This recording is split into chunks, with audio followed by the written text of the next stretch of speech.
অনেক সময় আমরা বলে থাকি যে আমি এটা করতে পারি, আমি লিখতে পারি, আমি নাচতে পারি, আমি গান করতে পারি, এসব আমরা বলে থাকি।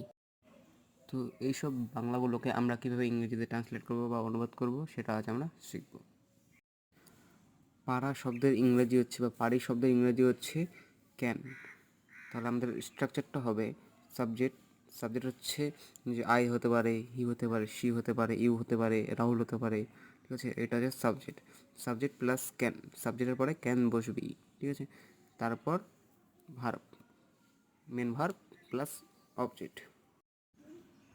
যেমন আমরা উদাহরণগুলো দেখে নিই।